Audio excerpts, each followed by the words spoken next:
வழக்கறிஞர் திரு தமிழ்மணி நம்முடன் இணைகிறார். அவரோட பேசலாம். சார் வணக்கம். வணக்கங்க. சென்னை உயர்நீதிமன்றத்துடைய இந்த அனுமதியை நீங்க எப்படி பாக்குறீங்க? விசாரிக்க பர்மிஷன் கொடுத்திருக்கிறாங்க, அது சட்டப்படி சரி. பட் அந்த ரெண்டு பேரும் அவங்களுக்கு ஏதாவது தெரியும்னு ஒத்துக்கிட்டு கோர்ட்ல வந்து சொன்னாதான் விசாரிக்க முடியும். யாரையும் டிஃபென்ஸ் விட்னஸ், இவங்க அரசு தரப்பு சாட்சி அல்ல, எதிர்த்தரப்பு குற்றம் சாட்டப்பட்டவர்களுடைய சாட்சியா கேட்கிறாங்க. எனக்கு தெரிஞ்ச வரைக்கும் இந்த ரெண்டு பேருக்கு இன்னதை பத்தி நாலேஜ் இருக்குன்னு சொல்லல. ஒருவேளை திருமதி சசிகலாவுக்கு அங்க என்ன பொருள் இருந்துச்சு, என்ன காணாம போச்சு, அதனுடைய வேல்யூ என்னன்னு தெரியும். பட் அவரு முன்னாள் முதலமைச்சர் அல்ல இந்நாள் எதிர்கட்சி தலைவரை என்ன காரணத்துக்காக கேட்கிறாங்க, அவருக்கு என்ன நாலேஜ் இருக்கு, அவரு தடை செஞ்சாரு, சரியா இன்வெஸ்டிகேஷன் இல்லாம ஐஜிகிட்டயோ டிஜிபி கிட்டயோ சொன்னாரு அப்படிங்கிற மாதிரி இருந்ததுனால், ஆக்சுவலா அந்த கன்சர்ன்டு ரிட்டையர் ஆயிருந்தாலும் சர்வீஸ்ல இருந்தாலும் எந்த டிஐஜி கிட்ட இவர் சொன்னாரோ, அதிகார துஷ்பிரயோகம் பண்ணாரோ அவரை வர சொல்லி விசாரிக்கணும். இப்ப ஒன்றை முதலமைச்சர் சரியா விசாரிக்காதே, அவசரமா விசாரிச்சு ஏதாவது கேஸை க்ளோஸ் பண்ணிடு சொன்னாரா? ஏதாவது நீ விசாரிச்ச வரைக்கும் முன்னாள் முதலமைச்சர் மேல சம்பந்தம் இருக்குன்னு கண்டுபிடிச்சிருக்கியான்னு கேட்கலாமே தவிர, இது ஒரு அட்வர்டைஸ்மெண்ட்டுக்கு பயன்படுமே தவிர,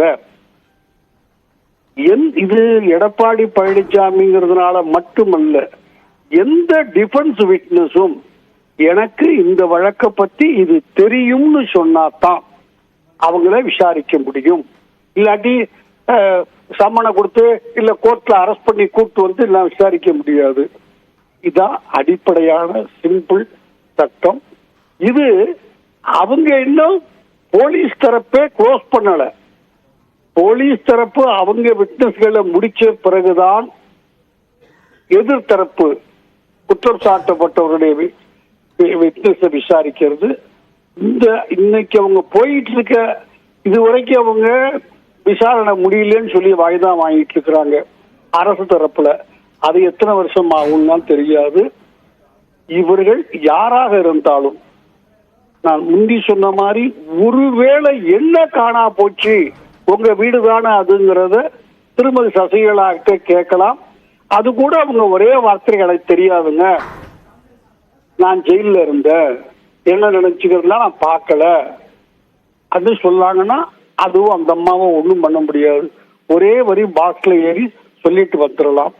இவரை பொறுத்த வரைக்கும் ஸ்பெசிபிக்கா எனக்கு தெரிஞ்சு எதுவும் இல்லை அவர் மேல குற்றச்சாட்டு. அப்படி இருந்தால் அந்த காவல்துறை அதிகாரிய முதல்ல விசாரிச்சுட்டு பிறகு மினிஸ்டரோ யாரையோ விசாரிக்கலாம். அதுதான் சட்டம். மற்றபடி இது ஒரு பப்ளிசிட்டி ஸ்டண்டா பயன்படும், மற்றது எதுவும் பயன்படாது.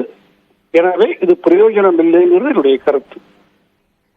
கோடநாடு கொலை கொள்ளை விவகாரத்தில் தற்போது சென்னை உயர்நீதிமன்றம் அப்போதைய முதலமைச்சராக இருந்த எடப்பாடி பழனிசாமி, சசிகலா போன்றோரை விசாரிப்பதற்கு அனுமதி வழங்கியிருக்கிறது. இது தொடர்பான உங்களுடைய கருத்துக்களை பயந்துகிட்டீங்க.